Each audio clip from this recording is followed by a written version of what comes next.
I put them somewhere safe, she claimed about Grandma's missing jewels. But the bank logs showed she'd accessed my box 31 times with forged signatures. When police found the pawn shop receipts, $400,000 in heirlooms sold while I was deployed overseas. The receipts were tucked inside a shoebox in her closet, each one a dagger to my heart. My grandmother's Art Deco engagement ring, sold for $45,000. The sapphire necklace from my great-grandmother's wedding, $30,000. The pearl set that had been passed down through 5 generations, $25,000. All sold while I was 7,000 miles away serving my country, trusting my stepmother to organize our family valuables. My name is Captain Sarah Winters, and I'm standing in my childhood home discovering that the woman my father married 3 years ago didn't just steal my inheritance. She systematically erased my maternal family's history, one priceless heirloom at a time. The jewelry wasn't just valuable. It was my connection to the women who came before me. Each piece carried stories my grandmother would tell me as she let me try them on, careful fingers touching history. The engagement ring alone had survived the Depression, 2 world wars, and countless family struggles. It was supposed to be mine when I married, just as it had been my mother's, grandmother's, and great-grandmother's. I'd stored everything in a safety deposit box before my deployment to Afghanistan 18 months ago. Dad had been diagnosed with mild dementia, and I wanted our family treasures secure. Only 3 people knew about that box: Dad, me, and Diane, the emergency room nurse who'd swept into our lives after Mom's death. All sympathy and efficiency. "I'll help organize everything while you're gone," Diane had offered, her voice honey-sweet. "Your father gets confused about where things are. It would give him peace of mind to have someone keeping track." I should have seen the calculation in her eyes. Should have noticed how she'd casually asked about insurance values, about which pieces were just sentimental versus genuinely valuable. But I was grieving Mom, worried about Dad, and facing deployment. I wanted to believe someone would take care of him. The first sign something was wrong came through a video call 6 months into my deployment. Dad looked thinner, confused. "Where's Mom's ring?" he asked suddenly. "I can't find your mother's ring." "It's safe, Dad. In the bank, remember?" I assured him. Diane appeared in frame, placing a gentle hand on his shoulder. "He's been fixated on the jewelry lately. The doctor says it's normal, connecting objects to memories of your mom. Maybe I should come home." "Don't be silly," Diane interrupted. "We're fine. Your dad's just having a tough day. Focus on your mission. I've got everything handled here." But Dad kept asking about the jewelry. Every call, he'd mention something missing. The pearl necklace, the sapphire earrings, the Victorian brooch. Each time, Diane would explain it away, Dad's confusion, his fixation on the past, his grief manifesting as paranoia. "I'm taking him to a specialist," she told me during one call. "This obsession with your mother's things isn't healthy." I believed her. God help me, I believed her. The truth started unraveling the day I returned home. Dad was at the door, more alert than I'd seen him in months. "Sarah, thank God. The jewelry," Diane said she put it somewhere safe, but she won't tell me where. "It's okay, Dad. It's in the safety deposit box at First National." His face went pale. Diane said the bank lost it. Said there was a mix-up with the paperwork. My blood ran cold. "What?" Diane appeared, her smile not quite reaching her eyes. "Sarah, you're early. We weren't expecting you until tomorrow." She hugged me, and I smelled expensive perfume. New perfume. "Your father's been confused about the jewelry. I didn't want to worry you overseas." "Where is it, Diane?" "Like I told your father, there was an issue at the bank. Some kind of clerical error. I've been trying to sort it out. I need to see the paperwork. Now." Her face hardened for just a moment before the concerned stepmother mask slipped back on. "Of course. It's all in the filing cabinet. I'll get it after dinner." But I didn't wait. While Diane cooked, I went to the bank. "There's been no clerical error, Ms. Winters," the bank manager said, looking confused. "In fact, someone's been accessing your box regularly. Would you like to see the access logs?" What I saw made my hands shake. 31 visits over 18 months. Sometimes twice a week.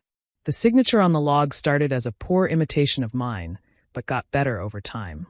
Practice making perfect. "This isn't my signature," I said quietly. "I've been deployed overseas. I haven't accessed this box once." The manager's face went white.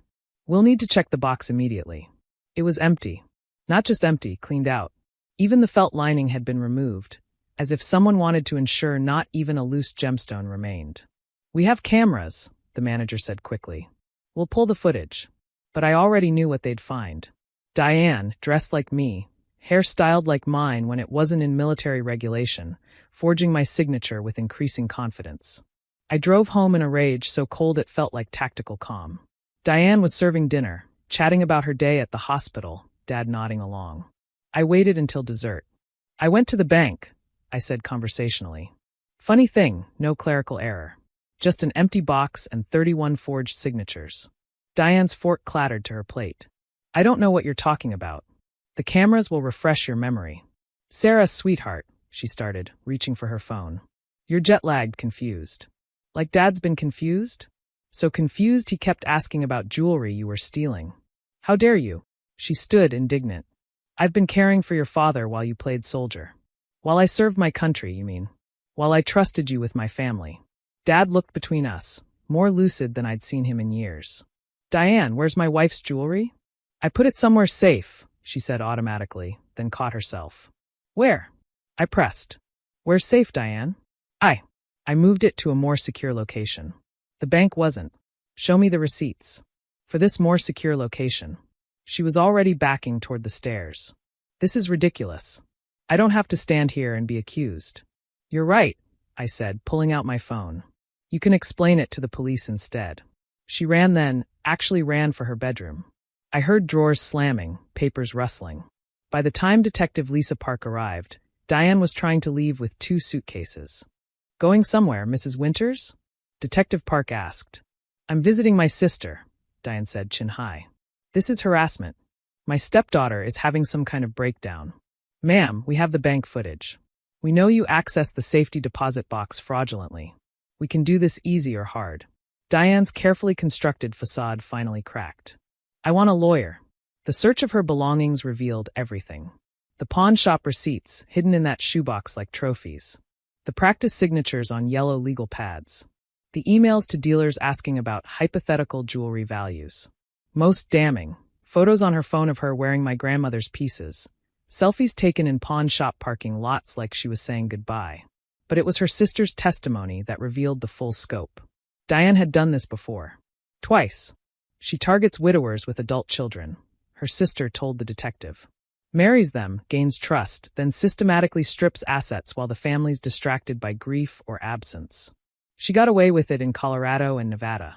I told her to stop, but she said military families were perfect, deployments meant no oversight. The forensic accountant tracked the money. $400,000 in jewelry sold to pawn shops, estate buyers, and private collectors across 3 states. She'd been smart, never selling too much in one place, always just under the reporting thresholds. The money went to offshore accounts, expensive clothes, a secret apartment in Miami, and gambling debts. So many gambling debts. She wasn't even keeping it, I told Dad, staring at the financial records. She was feeding it to slot machines and poker tables. He cried then, not for the money but for the betrayal. She said she loved me, said she wanted to take care of us. She did take care of us, I said bitterly. She took care to rob us blind. The trial was swift. The evidence was overwhelming. Bank footage, forged signatures, pawn receipts, the testimony of 2 previous victims who came forward. Diane tried to play the devoted caregiver card, claiming the jewelry was payment for caring for my father. I gave up my career to nurse him, she testified. Sarah abandoned him to chase military glory. I deserved compensation. But the prosecutor dismantled her story. She'd never quit her job. She'd worked 3 days a week while systematically stealing from us. And Dad's dementia? Largely fabricated, his confusion manufactured by Diane constantly moving things and gaslighting him. She didn't just steal jewelry, the prosecutor said. She stole a man's clarity, made him doubt his own mind to cover her tracks. Diane was sentenced to 15 years for grand larceny, elder abuse, forgery, and fraud. As they led her away, she turned to me with pure hatred. "Those pretty rocks were wasted sitting in a box," she spat. "At least I put them to use." "They weren't yours to use," I replied. "They were my family's history. Your family's dead. Get over it." But that's where she was wrong. Family isn't just the living. It's the connections we maintain to those who came before. Every piece she sold was a severed connection, a story ended, a tradition broken. Recovery was slow. Some pieces were found and returned, but most were gone forever, sold to private collectors or melted down for gold value. The engagement ring that had adorned 5 generations of brides was somewhere in Southeast Asia. The pearls my great-grandmother had sewn into her coat lining to escape Poland were adorning a stranger's neck. Dad's clarity improved once Diane's gaslighting stopped. He wasn't as far gone as she'd made him seem. We spent hours going through old photos, him telling me stories about each missing piece, rebuilding our family history in words since the tangible connections were gone. "I'm sorry," he said one evening. I let her in. I was lonely and she seemed so caring. She was a professional predator, Dad. She knew exactly what to say, how to act. "This isn't your fault. The insurance covered some losses, but money couldn't replace the irreplaceable. I used part of it to commission a jeweler to create new pieces. Not replicas, but new heirlooms incorporating what little we'd recovered. A ring with stones from various damaged pieces. A necklace that told our story of loss and resilience. For your daughter someday," the jeweler said, presenting the finished pieces. New traditions from old roots. I wore the new ring to Diane's sentencing, letting her see that she hadn't destroyed everything. That from the ashes of what she'd stolen, something new could grow. Her face twisted with rage, knowing she'd failed to completely sever our connections to the past. 6 months later, I married my fellow officer, James, wearing the reconstructed jewelry. Dad walked me down the aisle, clear-eyed and proud. The pieces weren't the ones my grandmother had worn, but they carried our story, of survival, of betrayal overcome, of family bonds that theft couldn't break. Diane writes from prison occasionally, claiming innocence, demanding forgiveness, threatening lawsuits. I keep the letters as evidence of her continued delusion, but never respond. She stole enough from us. She won't steal any more of our energy.